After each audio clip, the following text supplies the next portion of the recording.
Well, what an interesting qualifying session we just had in Monaco. Obviously, the homeboy on pole position, that is going to be the main talking point, but there were quite a few surprises elsewhere down the order as well.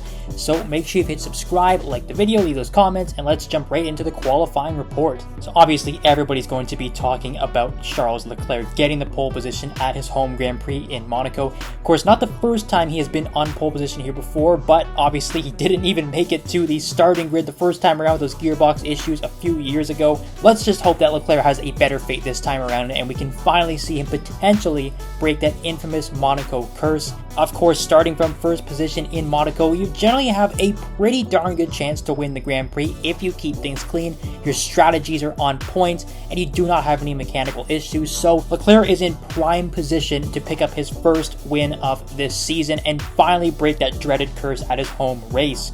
However, there will be pressure behind him, of course, in the form of his teammate Carlos Sainz starting in third, but most importantly from Oscar Piastri starting in P2, the second consecutive weekend in a row that he's qualified on the front row. Of course, yes, he did have a 3-place penalty last time out in Imola, but this time around, he could really do some damage if he is brave enough to send it up the inside of Leclerc in the first corner, if, of course, he gets a very good start off the line. From Ferrari's side of things, though, it does look like those upgrades they applied in Imola are finally paying off. Of course, they didn't really have a great weekend back at their own home Grand Prix last time out, but this time at Monaco in the tight corners and where aero is everything, it looks like the changes they made to the Ferrari are finally paying off. The car seems very nimble and in control, which is obviously what you need to be successful at Monaco.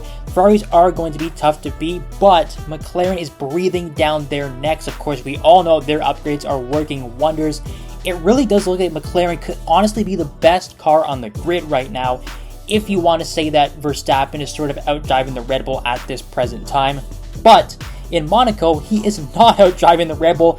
Whatever is going on there with that car is a huge headache for Max Verstappen and, of course, Sergio Perez. This is one of the rare occasions where Max Verstappen did not get a good lap in qualifying. He just could not seem to figure things out. He was complaining to GP about problems in corners 5 and 10. That seemed to be where the car was slipping on him the most. He just could not get any grip. He was, as Martin Brundle would say, wrestling an octopus. And of course, this is the last place where you want to have a bad qualifying, because making up positions in Monaco is extremely hard in this era of very big cars on tight street circuits. If Red Bull wants any chance of climbing back into the podium positions and having any sliver of hope of getting a win for Verstappen, they're going to have to come up with some miracle strategy, maybe do a rain dance overnight, or hope that there is some problems of the cars up front. But Perez's struggles are just a complete mystery. Of course, the Red Bull is not exactly where it was at the start of the season. It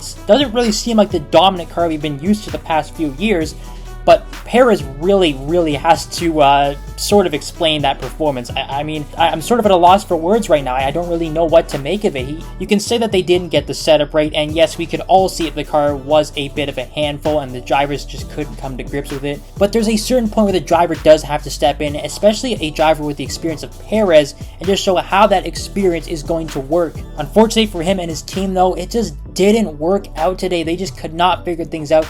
Perez looks like he's in no man's land this weekend in Monaco, unfortunately for him. And in a year where he is fighting to keep that seat, honestly, this could be one of the huge nails in the coffin. This really hasn't painted a very pretty picture for Perez in the eyes of Christian Horner and the rest of the top brass back at Red Bull. And further down, Aston Martin are still struggling. When you have the driver with the caliber of Fernando Alonso just having absolutely no idea how to handle this car, it's a massive problem. And yes, we've seen it the past couple of races. It looks like they've fallen behind their competitors. They're not getting the upgrades that they need, and they are really going to have to sort things out soon. Honestly, this weekend does seem like a bit of a write-off for them. Stroll did out-qualify Alonso, yes, but neither one of them are in prime position to score any points.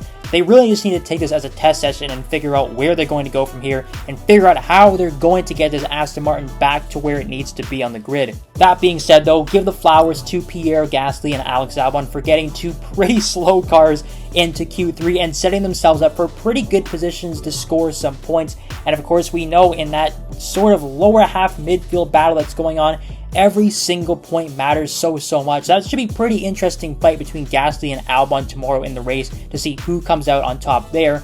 And again, a massive shout out to Yuki Tsunoda, who is just having a really good season in that RB. He's definitely the class of, we'll say, the Formula 1.5 or Formula 2 feel, however you want to describe it, behind the big teams. Tsunoda is really impressing, and again, in a season where Perez is fighting to keep his seat at Red Bull, and Tsunoda is fighting to maybe take that seat from him, it's looking really good for young Yuki. But yes, it's going to be really interesting to see what happens at the front of the field. Of course, is Leclerc finally going to break the curse at his home race? He has had nothing but bad luck here with bad strategies, breakdowns. He even crashed Niki Lauda's classic Ferrari 312 back at the historic Grand Prix a couple of years ago, so things just have not gone well for him at his home race, but it looks like fortunes might be changing this year. He will have the help of his teammate Carlos Sainz back in third with the strategies to maybe fend off the McLarens, but my goodness, Piastri and Norris are going to be firing on all cylinders. We could see the second ever win for Lando Norris. We could see the first ever win for Oscar Piastri. They are both looking so good. The McLaren is on fire with that Ayrton Senna tribute livery. My goodness, it is going to be an exciting race and an exciting strategy battle between Ferrari and McLaren in Monaco. But guys, give me your thoughts. What do you think is going to happen in the race? What do you think of that qualifying session? And do you think Leclerc can actually keep it clean this year and finally win in Monaco? Give me the comments down below. Again, I remind you to hit subscribe, like, and share the videos. And we'll see you next time after the Monaco Grand Prix on Racing Direct.